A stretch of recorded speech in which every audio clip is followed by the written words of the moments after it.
Mi nombre es Blanca. Esto ocurrió en mi pueblo, el cual está cerca de un arroyo. Mi padre siempre llegaba a la casa muy borracho después de ir al mercado. No tengo muchos recuerdos felices de esos días, porque siempre golpeaba a mi madre cuando llegaba en ese estado. Ella nos escondía en la casa de mi abuela para que no viéramos, pero aún así podíamos escuchar los gritos. Ambos ya han fallecido desde hace tiempo, pero todavía me acuerdo de esos momentos y me dan ganas de llorar. Después de algunos años conocí a Gustavo y a una señora llamada Teresa. Al principio pensé que era una buena persona. Incluso me llevaba comida a veces y se quedaba a platicar conmigo. Un día me preguntó si no desconfiaba de mi esposo y yo le respondí que no. Entonces sacó una bolsita de plástico llena de tierra y una piedra y me dijo que la pusiera debajo de la almohada de mi esposo. Yo dudé al principio porque no me explicó para qué era. Luego se fue dejándome con esa inquietud. Fui una tonta al desconfiar de mi marido y decidí poner la bolsita debajo de su almohada. Pasaron los días y noté que Gustavo estaba actuando de manera extraña. No comía y se levantaba en la madrugada gritando y sudando. Me decía que escuchaba voces y que sentía que algo lo observaba desde la ventana. Preocupada fuimos a ver al doctor Méndez, quien le recetó un medicamento porque solo encontró una infección en la garganta. Él andaba bien, solo necesitaba descansar unos días para recuperarse.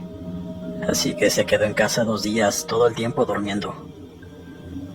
Sin embargo, una semana después de haberle puesto la bolsita, mientras yo me estaba bañando, escuché un grito aterrador desde el cuarto. Salí apresuradamente y vi a mi esposo en la orilla de la cama llorando desconsoladamente. Le pregunté qué le pasaba, y él me respondió que escuchaba voces en su cabeza, voces de personas que no conocía y que le hablaban cosas sin sentido. Minutos después se calmó y se quedó dormido. Yo regresé a la cocina para lavar unos platos que se habían quedado sucios. Afuera la noche estaba oscura. Solo se escuchaban los ladridos de los perros y el sonido de los grillos. Cuando terminé de lavar los platos, salí al patio a recoger la ropa que había quedado tendida. Pero al voltear hacia la ventana del cuarto donde mi esposo estaba durmiendo, vi una sombra negra entrando. Corrí rápidamente a ver qué era y cuando entré al cuarto mi esposo seguía dormido. Pero en la cabecera de la cama estaba esa sombra con forma de hombre, estirando su brazo como queriendo tocarlo. Yo grité con todas mis fuerzas y mi esposo se despertó de golpe. Me preguntó qué estaba pasando y le dije que había visto una sombra. Me dijo que me acostara y tratáramos de dormir, pero yo tenía mucho miedo. Y así pasó la noche. Antes de que amaneciera, mi esposo se levantó para bañarse y yo me levanté para prepararle su lonche porque ya tenía que ir a trabajar. Pero antes de llegar a la cocina, puedo jurar que vi de reojo un hombre sentado en la sala. Yo corrí al baño y le dije a mi esposo que algo malo estaba en la casa. Salió del baño y trató de tranquilizarme, diciendo que todo estaría bien. Poco a poco me calmé y luego amaneció. Aproximadamente a las 11 de la mañana, Teresa llegó y me preguntó sobre la salud de mi esposo. Yo le informé que estaba empeorando, que estábamos experimentando cosas extrañas en la casa. Teresa comentó sobre la naturaleza de las almas de los fallecidos, mencionando que inicialmente asustan y luego desaparecen. Me intrigaba mucho la bolsa de tierra que me había dado, así que le pregunté sobre su contenido. Ella explicó que contenía tierra del cementerio, un fragmento de hueso y una piedra. Al cuestionarle la razón de haberme dado eso, mencionó que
En Poza Rica, Veracruz, circula una historia que ha pasado de boca en boca entre los camioneros que recorren la carretera entre Poza Rica y Naranjos.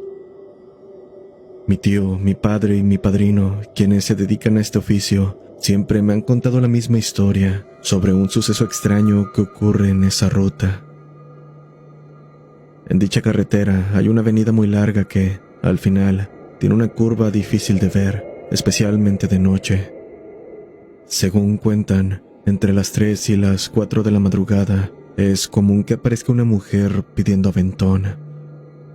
A simple vista parece una persona normal, por lo que muchos conductores la dejan subir.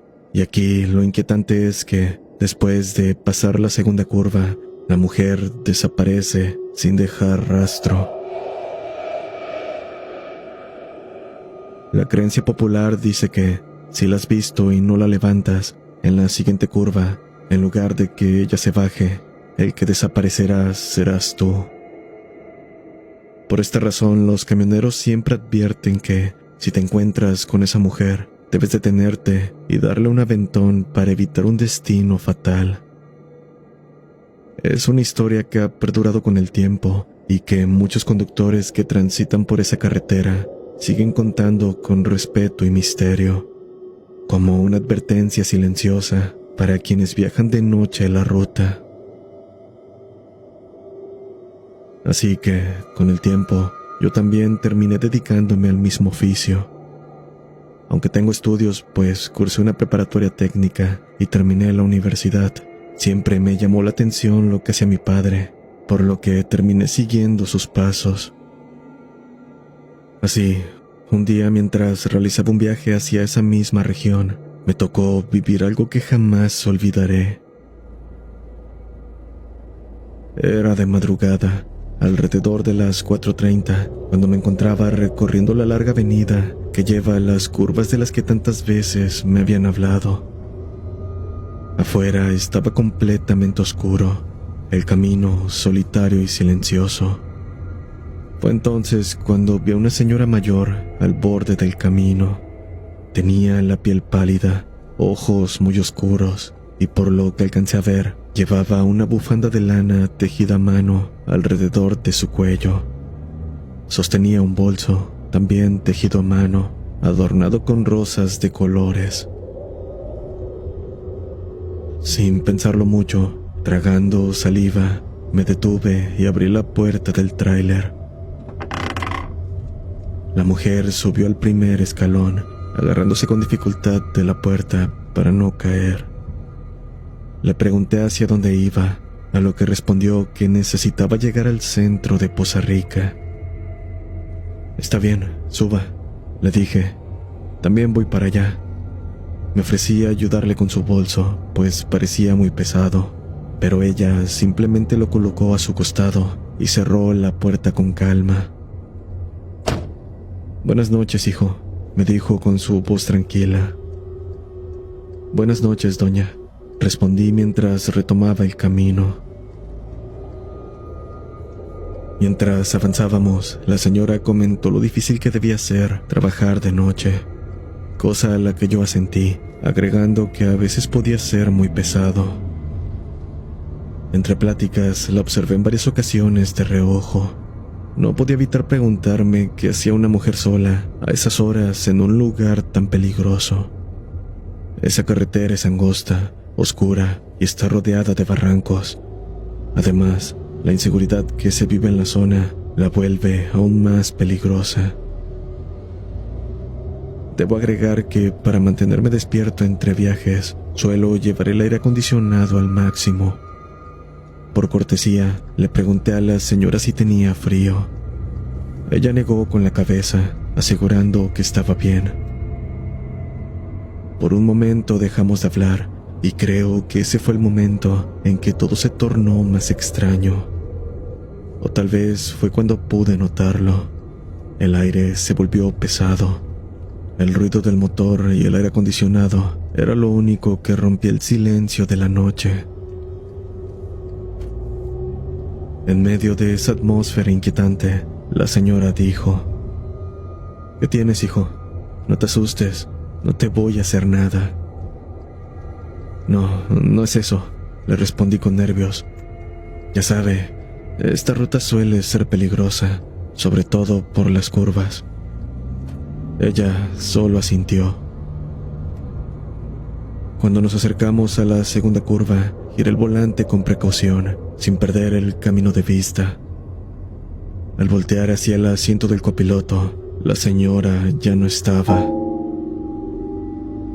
Helado, me detuve de inmediato, encendí las intermitentes y revisé toda la cabina.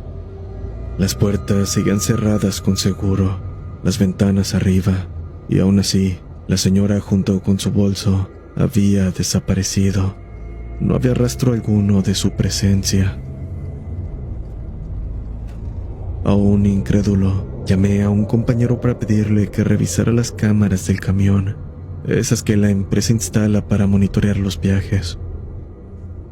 Le conté lo que había sucedido y después de revisar, me confirmó que no se veía a nadie más en la grabación, que durante una buena parte solo me veía hablando solo. Llegué a base con el amanecer, nervioso y confundido.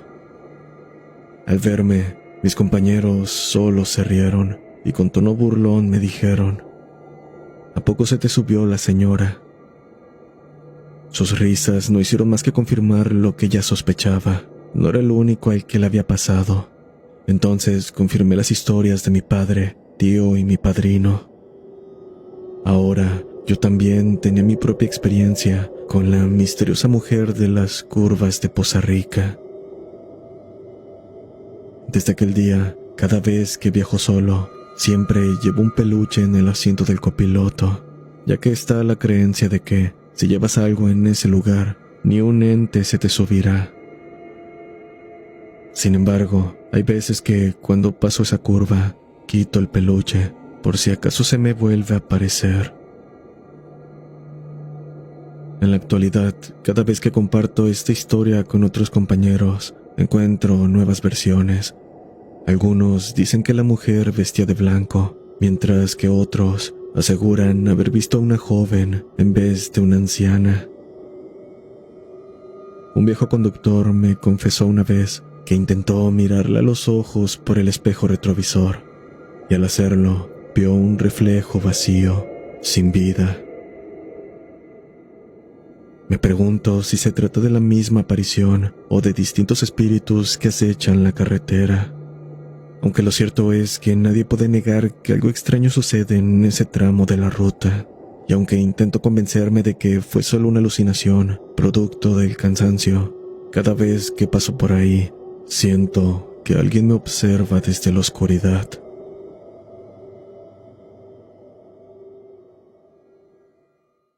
Hola a todos, soy Joaquina y esta historia sucedió hace muchos años, cuando yo era pequeña.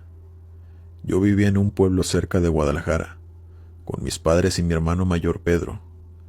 Cerca de nuestra casa, como a unas 4 cuadras, hay un lago muy grande. Son como 6 manzanas completas, y del otro lado del lago solo hay bosque, mucha vegetación y algunos animales. Sin duda, era un lugar ideal para ir a jugar con mis amigos de la colonia. Todos los días nos juntábamos enfrente del lago, pues había algunos juegos para niños y mucho espacio para correr.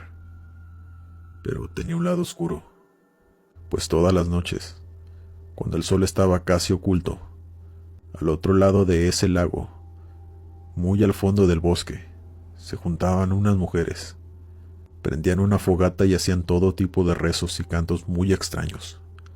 Todos los padres de la zona nos tenían prohibido acercarnos allá, y para antes de que se metiera el sol, ya teníamos que estar en nuestras casas, pues de no ser así, recibíamos regaños y castigos severos. Yo no entendía por qué tanto problema, si algún día llegaba un poco tarde, pero tiempo después lo comprendí. Mi hermano mayor Pedro, quien tenía 19 años en ese entonces, tenía su grupo de amigos con los que salía a platicar y pasar el rato frente al lago, pero un día uno de ellos desapareció. Mi hermano les contó a mis padres que el último día que lo vieron fue cuando se fue de la casa de uno de sus amigos, ya tarde, como a eso de las 10 de la noche. Se llamaba Juan. Él vivía del otro lado del lago, pero nunca llegó a su casa. Lo buscaron por todos lados. Sus padres pusieron la denuncia a la policía para que comenzara la búsqueda, pero pasaron los días, las semanas y nunca más apareció. Mis padres estaban algo preocupados, pues temían por nosotros, ya que el chico había desaparecido ahí mismo en nuestra colonia. Se volvieron cada vez más paranoicos, y no era para menos, pues otro muchacho que vivía a 3 casas de la nuestra también desapareció un día sin dejar rastro. Lo último que supieron de él fue que iba hacia el lago, pues se le había olvidado ahí su mochila, pero nunca regresó.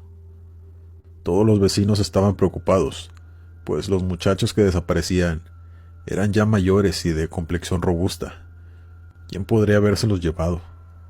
Pues la respuesta la supimos tiempo después, cuando el mejor amigo de mi hermano, Rodolfo, regresó un día a su casa, con la ropa y el cuerpo arañado, con rasguños en sus brazos, en su pecho y en su cara, en un estado de shock que no pudo hablar hasta el día siguiente, para contar lo que le había ocurrido. Él contó que regresaba de casa de su novia. Eran las 11 de la noche. Iba cruzando el lago. Estaba completamente oscuro y solo. Solo se escuchaba el sonido del viento. Cuando vio que una señora le hacía señas de que fuera. Era una mujer de la tercera edad, pero no se veía tan vieja. Rodolfo la describió como de unos 60 años, y al verla que le estaba hablando le contestó: ¿se encuentra bien? Ella le respondió que sí, pero que necesitaba ayuda, pues se le habían roto las bolsas del mandado, y necesitaba quien le ayudara a cargar todo eso, pues ella no podía sola. Así que Rodolfo fue cordialmente a ayudarle. Dijo que no se podía ver bien porque había mucho monte alrededor de la señora, así que solo se veía de la cintura para arriba. Cuando llegó ahí, pudo ver que en el piso no había nada tirado, nada del mandado que ella había dicho que se le había caído. Cuando levantó la mirada para ver a la señora, dijo que su cara cambió completamente. Su mirada se hizo fría y penetrante, y que pudo ver sus uñas largas, casi como garras de animal. Al ver esto, Rodolfo intentó correr, pero al darse la media vuelta, vio que estaba rodeado de más mujeres de la tercera edad, todas mirándolo y acercándosele a él, con sus uñas inmensas y afiladas. Contó que él intentó correr, pero no pudo, pues entre todas lo tomaron de las piernas y brazos, y lo dejaron inmóvil. Él peleaba para soltarse, pero a cambio recibió múltiples arañazos de estas mujeres, quienes le decían que era inútil que peleara, pues nunca iba a poder irse, que ahora él les pertenecía, y que no se preocupara, que todo acabaría más pronto de lo que él pensaba. Claro que lo único que pensó él fue: hasta aquí llegué. Lo llevaron a un lugar muy adentrado en el bosque, donde lo ataron por completo y lo pusieron cerca del fuego. En eso todas comenzaron a quitarse la ropa, y empezaron a hacer rituales, hablando en lenguas que él no conocía, y frotándose la sangre que le habían sacado con los rasguños por todo el cuerpo. Él estaba aterrado, pero no perdía la esperanza de poder escapar. Miró a su alrededor y pudo ver que en los árboles tenían figuras extrañas, hechas con madera de ramas de árbol y algunos huesos de animales. O eso fue lo que él pensó. Él ya estaba perdiendo la esperanza, pues estas brujas, terminando de hacer su ritual, tomaron una rama afilada y se estaban acercando a él lentamente. Rodolfo supo lo que pasaría. Solo cerró los ojos muy fuertemente, cuando de pronto escuchó un grito. Era el de unos señores que andaban a caballo. Les gritaron a las ancianas que lo soltaran, y estas mujeres tomaron su ropa y salieron corriendo. Los señores se acercaron y lo desataron. Le preguntaron que si estaba bien, pero Rodolfo no pudo decir ni una palabra, pues estaba en un estado de shock. Y digo, ¿quién no entraría en ese estado sabiendo que estuvo a punto de morir? Los señores se lo llevaron a casa, pues él les indicó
Mi nombre es Mateo y soy de la provincia de Tucumán en Argentina.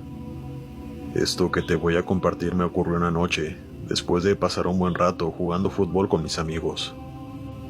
Esa noche mi madre me llamó por teléfono para decirme que llegaría más tarde después de ir al centro a comprar algunas cosas. Eran las 9 de la noche, entonces como no estaré nadie en casa le dije que llegaría un poco más tarde. Seguí platicando con mis amigos y aproximadamente a las 11, cada uno se despidió y se marchó en diferentes direcciones a sus casas. Yo me dirigí a la mía, la cual está cerca del panteón pasando una secundaria. Venía escuchando música en mi teléfono, cuando de pronto comencé a sentir una sensación extraña, como si alguien me estuviera observando. La noche estaba tranquila, no había lluvia ni frío, una noche normal, pero algo en el ambiente no se sentía bien. Continué caminando y, cuando llegué a la calle junto al cementerio viejo, sentí que alguien me seguía. Miré hacia atrás y vi un perro callejero, lo que me puso nervioso pues sentí que querría atacarme, aunque simplemente me seguía. Pero al doblar hacia la secundaria, donde están las entradas de los dos panteones, el viejo y el nuevo, escuché una voz pidiendo ayuda. La voz parecía ser de una mujer y provenía del panteón nuevo. Con la poca valentía que me quedaba decidí investigar, ya que la puerta del cementerio estaba abierta. Miré a ambos lados y encendí la linterna de mi teléfono. La voz seguía escuchándose desde adentro, y aunque no sabría explicar la razón, en ese momento me sentí impulsado a seguir el sonido. Así que ingresé al cementerio, tratando de buscar de dónde provenía la voz. Preguntaba en voz alta que dónde estaba la persona, y en eso la voz contestó diciendo que me acercara. No experimenté miedo en ese momento, solo tenía la idea en mi mente de que alguien necesitaba ayuda. Caminé unos pasos más notando cómo el sonido se hacía cada vez más nítido. De pronto un amigo que me había visto entrar al cementerio decidió seguirme para hacerme una broma, y me sorprendió desde atrás agarrando mis hombros. Yo me asusté tanto que sentía que estaba a punto de desmayarme. Me preguntó qué estaba haciendo y le conté sobre la mujer que pedía ayuda. Al principio no me creyó, pero luego también escuchó la voz. Aunque él estaba un poco escéptico, decidió acompañarme a investigar más a fondo. El silencio en ese lugar era casi absoluto. Nos adentramos más en el cementerio, siguiendo aquella voz tan lastimada. De pronto, el tono de la voz femenina cambió, como si de un segundo a otro se hubiera alejado a una gran distancia. Mi amigo me dijo que mejor nos retiráramos, pensando que tal vez se trataba de un espíritu, o incluso la famosa Llorona. Le respondí que esos seres no eran reales, pero justo cuando estábamos a punto de marcharnos, la voz resonó nuevamente, esta vez mucho más cerca de lo que la escuchamos la última vez. Usando la luz de nuestros teléfonos, descubrimos una silueta negra a unos pocos metros de nosotros. Habrá sido el susto o error de mi vista, pero esa cosa no parecía tocar el suelo. El miedo nos paralizó. Sentí las piernas pesadas temblando como nunca. Esa silueta se fue acercando despacio, y nosotros permanecíamos inmóviles sin saber cómo reaccionar. Después de lo que parecieron unos segundos interminables, comenzamos a retroceder con cuidado. Mi amigo me dijo que saltáramos la cerca de la escuela cercana, mientras esa figura continuaba acercándose, cada vez más. Retrocedimos unos pasos, hasta que de pronto escuchamos un suspiro detrás de nosotros. Yo me giré y vi a una mujer muy alta parada sobre una lápida, con los brazos levantados hacia el cielo. Ambos gritamos llenos de terror y pánico. Comenzamos a correr entre las tumbas tratando de escapar de esas figuras tan macabras. Mientras corríamos podían escucharse sus gritos a pocos metros detrás de nosotros, pero jamás nos atrevimos a voltear. Afortunadamente somos muy rápidos y escapamos. Y una vez fuera del cementerio, no dejamos de correr hasta llegar a mi casa. Mis piernas temblaban tanto que apenas podía mantenerme de pie. Cuando llegamos le contamos todo a mi madre. Ella nos escuchó con atención y luego nos dijo que no debíamos estar en el cementerio a esas horas de la noche. Y al ver nuestras caras pálidas y asustadas, nos sirvió un té caliente para calmarnos. Mientras bebíamos el té tratamos de explicarle lo que vimos, aunque nuestras palabras parecían insuficientes para describir el miedo que sentimos. Desde esa noche evito pasar por ese cementerio. Prefiero rodear por otro camino más largo, antes que volver a acercarme a ese tenebroso lugar. Lamentablemente no pude darle un cierre a ese horrible suceso. ¿Quiénes eran? ¿Por qué estaban allí? ¿Por qué nos llamaban a nosotros? Creo que es algo que jamás tendrá respuesta.